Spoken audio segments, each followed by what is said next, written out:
बुलेटिनमध्ये आपल्या सगळ्यांचं पुन्हा एकदा स्वागत आणि बुलेटिनच्या सुरुवातीला मोठी बातमी आहे. सगळ्यात मोठी महापालिकेच्या आणि स्थानिक स्वराज्य निवडणुकांसंदर्भातली. आज सर्वोच्च न्यायालयामध्ये स्थानिक स्वराज्य संस्थांच्या निवडणुकांसंदर्भात सुनावणी होण्याची शक्यता आहे. त्यामुळे सर्वोच्च न्यायालयात आज काय निर्णय होतो याकडे सगळ्यांचं लक्ष लागलंय. प्रभाग रचना, लोकसंख्येत 10% वाढ गृहीत धरून निश्चित केलेली सदस्य संख्या आणि ओबीसी आरक्षण या काही मुद्द्यांवरनं तब्बल 57 वेगवेगळ्या याचिका या सर्वोच्च न्यायालयात दाखल आहेत. राज्यातील मुंबई, पुणे, पिंपरी चिंचवडसह तब्बल 23 महापालिकांवर प्रशासकीय राजवट आहे. त्यामुळे राज्यातील सर्व नागरिकांसाठी सर्वोच्च न्यायालयात होणारा निर्णय अतिशय महत्त्वाचा असणार आहे. तर ओबीसी अभ्यासक मंगेश ससाणे सध्या आपल्या सोबत आहेत. मंगेश ससाणेजी, स्वागत आहे आपलं एनडीटीव्ही मराठीमध्ये. मुळात जो प्रामुख्यानं ओबीसी मुद्दा आहे आणि ज्या मुद्द्यावरनं सध्या या निवडणुका प्रलंबित आहेत त्याबद्दल थोडंसं सांगाल. याचिकाकर्त्यांच्या नेमक्या काय काय मागण्या आहेत? याच्यामध्ये जी के कृष्णमूर्ती या निकालामध्ये ट्रिपल टेस्टची पूर्तता करण्यासाठी सांगितलं होतं राजकीय आरक्षणासाठी पंचायत राजच्या, ती केलेली नव्हती. आणि विकास गवळी या खटल्यामध्ये नागपूर खंडपीठामध्ये झाला. त्याच्यामध्ये महाराष्ट्र सरकारने ट्रिपल टेस्टची पूर्तता केली नव्हती. त्यामुळे जोपर्यंत ट्रिपल टेस्ट म्हणजे इम्पेरिकल डाटा डेडिकेटेड कमिशन नेमायचं, त्याच्यानंतर इम्पेरिकल डाटा स्थानिक स्वराज्य संस्था वाईज ओबीसीचा हा जमा करायचा आणि त्यानंतर स्थानिक स्वराज्य संस्था वाईज त्याचा क्वांटम ठरवायचा की कोणत्या स्थानिक स्वराज्य संस्थेमध्ये ओबीसी किती आहेत आणि किती जागा राखीव ठेवल्या पाहिजे. तर हे सगळी पूर्तता केली. पण याच्यामध्ये एक सर्वात मोठा ओबीसीचा घात असा झालाय की हा जो बाठिया कमिशनचा जो रिपोर्ट आहे, पूर्वी महाराष्ट्रामध्ये बाठिया कमिशनच्या आधी 65,000 पंचायत राजच्या जागा होत्या. परंतु या बाठिया कमिशनने पवित्र पोर्टल, सरळ, युडावेस विद्यार्थ्यांच्या हजेरी पटाचं जे पोर्टल असतं त्याच्यावरनं डाटा घेतला. काही डाटा त्यांनी ज्या आपल्या मतदार याद्या असतात त्या मतदार याद्यामध्ये त्यांनी महानगरपालिकेच्या कर्मचाऱ्यांना दिल्या, महसूलच्या कर्मचाऱ्यांना, आणि त्याच्या आडनावावरनं त्यांनी ते आकडेवारी ठरवली. जवळजवळ 33,000 जागा कमी केलेल्या आहेत. आजची जी सुनावणी आहे या सुनावणीमध्ये फक्त महाराष्ट्रापुरतच हा विषय मर्यादित नाहीये. तर वेगवेगळ्या राज्यांनी या ट्रिपल टेस्टची पूर्तता केली आहे किंवा कसे, कुणाच्या स्थानिक स्वराज्य संस्थांच्या निवडणुका प्रलंबित आहेत, हे बरेच विषय आहेत. याच्यामध्ये वार्ड रचना, मग तो 4चा प्रभाग करायचा का 2चा करायचा, या संदर्भात पण महाराष्ट्रामधील पुण्यामधील पण काही मंडळी गेलेली आहेत. त्यामुळं नक्की याच्यामधनं आज काही येईल किंवा महानगरपालिकांच्या निवडणुका किंवा स्थानिक स्वराज्य संस्थांच्या निवडणुका होण्याचं आदेश होईल.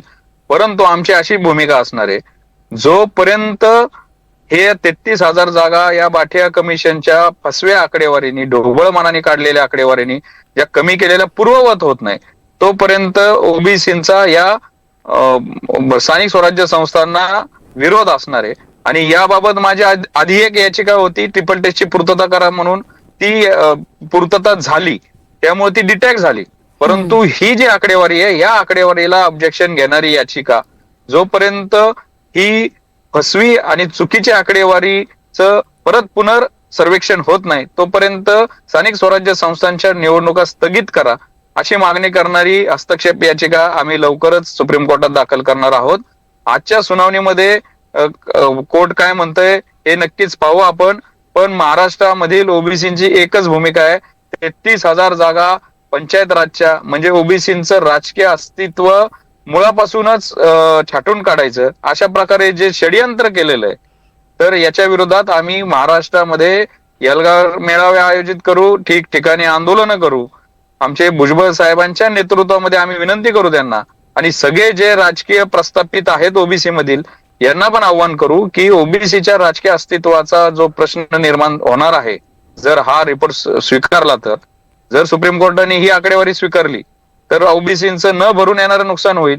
साधा काही 950 ग्रामपंचायतीमध्ये हा बाठिया कमिशन म्हणतंय की याच्यामध्ये 0 आकडेवारी आहे, 0% ओबीसी आहेत.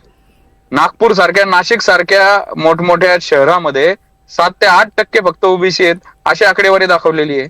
मुंबईमध्ये फक्त 13% ओबीसी आहेत अशी आकडेवारी दाखवलेली आहे.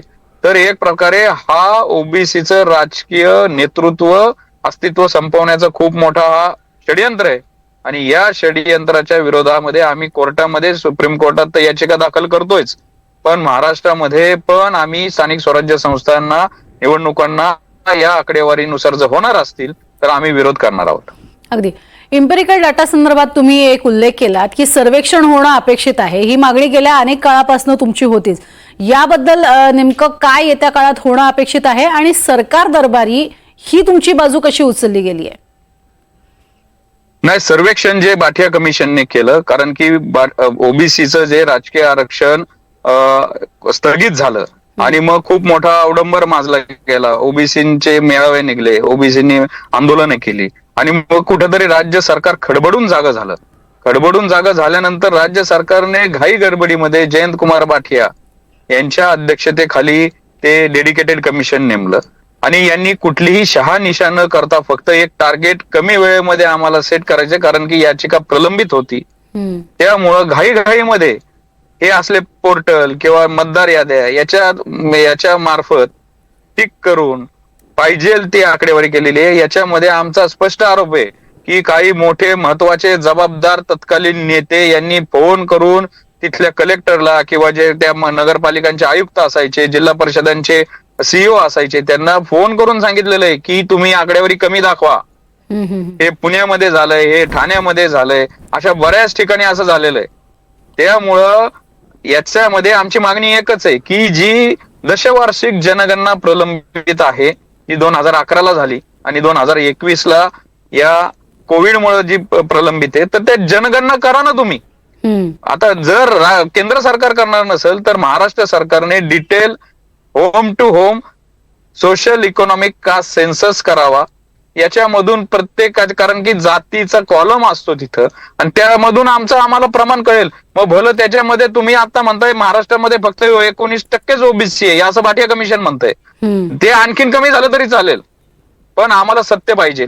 जयंत कुमार बाठिया 10 दिवसामध्ये कुठला तरी एखादा पोर्टलवरचा डाटा घेणार, कुठल्या तरी मतदार याद्याला टिक करून आडनावानुसार, म्हणजे समजा गायकवाड आडनाव आहे तर गायकवाड फक्त मग मराठा आहे, मग तिथं ओबीसी नाहीये.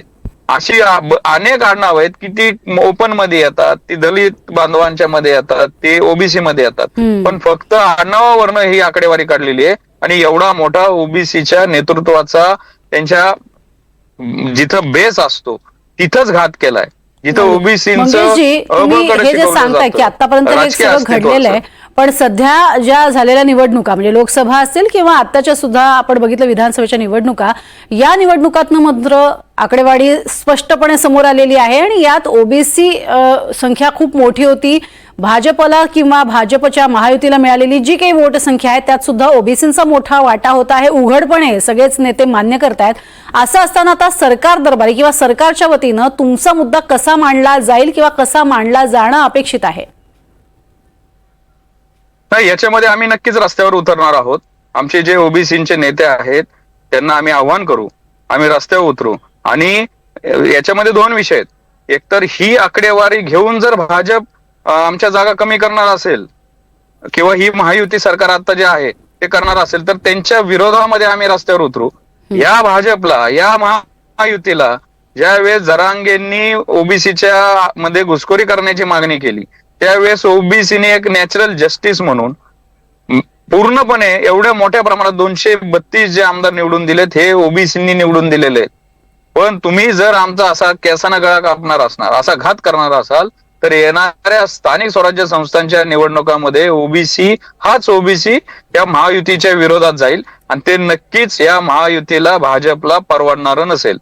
नक्कीच. तुर्तास धन्यवाद मंगेशजी, आमच्याशी बोललात त्यासाठी. आणि येत्या काळामध्ये या ओबीसी आरक्षणासंदर्भात आता सर्वोच्च न्यायालयात काय निकाल येतो हे पाहणं महत्त्वाचं ठरणार आहे आणि त्यावरूनच अर्थात पुढच्या निवडणुका सुद्धा तितक्याच महत्त्वाच्या असणार आहेत.